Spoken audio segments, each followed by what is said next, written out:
శ్రీ గురుభ్యో నమః. అందరికీ నమస్కారం అండి. నేను మీ దర్బా పవన్ కుమార్. ఈరోజు నేను మన విశాఖపట్నం జిల్లాలో గల సింహాచలం దేవస్థానానికి వచ్చానండి. శ్రీ వరాహ లక్ష్మీ నరసింహస్వామి వారిని దర్శించుకుందామని వచ్చాను. ఇవాళ వైకుంఠ ఏకాదశి సందర్భంగా ఇక్కడంతా కూడా ఆలయం చుట్టూతా కూడా ఎంతో అంగరంగ వైభోగంగా విద్యుత్ కాంతులతో అలంకరించారండి. ఉత్తరాంధ్ర జిల్లా వాసులందరూ కూడా ఈ వరాహ లక్ష్మీ నరసింహస్వామి వారిని అందరూ కూడా సింహాద్రప్పన్నగా పిలుస్తుంటారండి.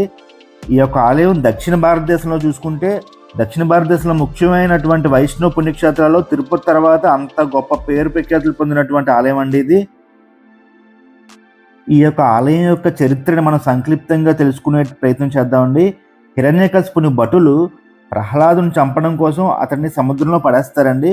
అప్పుడు అతడు లేచి బయటికి రాకుండా పైన ఒక పర్వతాన్ని కూడా అతని మీద పడేస్తారు. అప్పుడు శ్రీ మహావిష్ణువు వచ్చి ఆ పర్వతాన్ని ఎత్తి ఒడ్డును విసిరేస్తారండి. మరియు ప్రహ్లాదుని రక్షించడం కూడా జరుగుతుంది. అదే సింహాచలం కొండ అండి. ఆ సముద్రమే విశాఖపట్నంలో గల సముద్రము.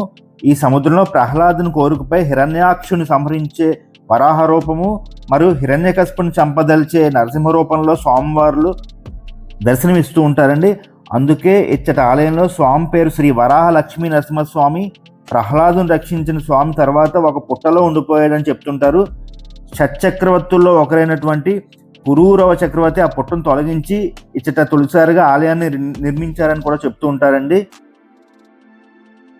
ఈ ఆలయంలో నిజ రూపంలో కనిపించే స్వామివారి విగ్రహానికి వరాహ ముఖము, నరుని శరీరము మరియు సింహం యొక్క తోక ఉండడం ఒక విచిత్రం అండి. ఇతర నరసింహ క్షేత్రాల్లో ఎక్కడా కూడా సింహాకారానికి తోక ఉన్నట్లు కనిపించదు. మరియు ఇతర క్షేత్రాల్లో స్వామివారికి 4 చేతులు ఉంటాయండి. ఇచ్చిన మాత్రం 2 చేతులతోనే స్వామివారు మనకు కనిపిస్తూ ఉంటారు. స్వామి పాదాలు ఇక్కడ భూమిలో కప్పబడి ఉంటాయండి. ఈ స్వామివారి మూల విరాటు ఎప్పుడూ కూడా చందనంతో కప్పబడి శివలింగాకృతిలో స్వామివారి రూపం మనకు కనిపిస్తూ ఉంటుందండి. సుమారు 12 మణుగుల శ్రీ చందనంతో నిండి ఉన్న రూపమే మనకు దర్శనమిస్తూ ఉంటుందండి. ఏడాదిలో ఒకరోజు మాత్రమే, అనగా వైశాఖ శుద్ధ తదినాడు మాత్రమే చందనపు పొరలు తొలగించి తన నిజరూప దర్శనాన్ని భక్తులకు దర్శనమిస్తూ ఉంటాడండి స్వామివారి. ఇక్కడ సంవత్సరానికి 12 గంటలు మాత్రమే ఈ దేవుని నిజరూప దర్శనం మనకు అంటే భక్తులకి కనిపిస్తూ ఉంటుందండి. ఏదైతే మనకి స్వామివారి నిజరూప దర్శనంలో ఉండే సమయాన్ని చందన యాత్ర లేదా చందనోత్సవం అని పిలుస్తుంటారండి. సింహాచలం చందనోత్సవం అంటారు కదండి, దాన్నే మనం ఈ నిజరూప దర్శన సమయంగా మనం భావిస్తూ ఉంటాం.